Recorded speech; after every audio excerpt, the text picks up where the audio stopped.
Okay guys, what's up? It's CGK again, back for my second video, and don't really have that much stuff to talk about except I feel like reviewing just some things people don't talk about much. Like, for starters, I'm going to start with the standard stock battery that comes with the VXL 4x4.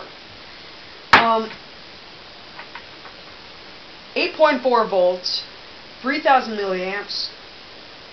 Not a bad battery to my standards, and I will admit I'm a noob to the thing, so it's not that bad to me. I've never had a LiPo, so honestly, I constantly hear people say how amazing LiPos are, so honestly, once I experience LiPo, this will go from okay to completely and total shit. Complete total shit. Anyway, since I'm just getting into it, I figured, what happens if I don't really like it that much? Like, why spend $50 on a nice LiPo when I can just get another battery like this? Well, I went to my local RC store, and they had an 8.4 3,000 milliamp like this, but these only run for about 20 minutes, maybe 25 to maximum half an hour if you pace yourself. If you go all out speed on this, on the stock, it'll go maybe 15 minutes. I learned to pace myself, like I do jumps with this. What you do is you go full speed at the jump. When it lands, you don't bring it all the way back to you at full speed. You go about medium speed to conserve battery life. Now that just works for me. It extends it between 5 and 8 minutes for me, which helps. Anyway, so like 20 minutes a day isn't really enough for me, so I went ahead and went to my local hobby store and bought this, the Onyx 5000 milliamp nickel metal hydride battery, 8.4 volts. This is just not much more like power to the wheels, but just nearly a 40% increase in runtime. So what? That's what? 35 minutes to 40 minutes tops. So, yeah, this thing just runs forever. And this thing isn't even broken in yet. Like, this thing was running for 40 minutes when I first got it, and this thing is not broken in yet. I've only run it twice, so once I break that in, it'll probably run a little bit smoother and better. Now, you might not believe it, but this actually weighs. You can feel the weight difference between these. Just because they're the same exact dimensions and everything, just because it's more mAh, I guess, I don't really know how that works, but more mAh, just more storage, it's heavier. Now that way, if weighing down your car matters to you, then lightness matters, so something like this. But if you want runtime, go with this. Honestly, it's not really that big of a trade-off. This may be like half an ounce heavier, but if you're trying to get the absolute top speed, you'd want to go for insanely high volts and low mAh. Because less mAh, less weight. So basically, higher speed, lower runtime because of less mAh, which means less weight, in my experience. 40% increase in runtime, a little bit less speed, but I don't know. I'm not doing speed runs. This truck is not for speed runs. And yeah, just shoot me any questions if you have any questions about this video or my videos on my first video on the snow chains. And yes, guys, I have all 4 wheels like this, so shoot me any questions if you have any questions.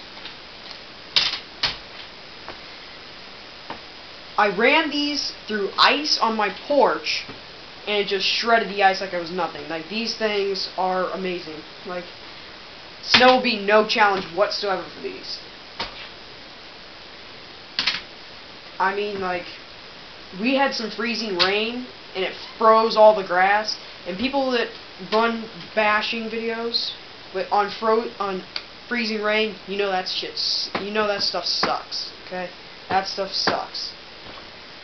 Like, it'll freeze the grass, and grass is like the main, like 90% of the area where I live is grass. So, all the grass is frozen into, like, jagged spikes, like, and they're basically jagged but slippery spikes. So it's like you can't get any grip, but they still, like, poke at your tire, so it's kind of a lose situation. Like, I tried to run, like, my grass is about yay high compared to the wheel, so it's maybe sits up that, about like that, maybe around there somewhere.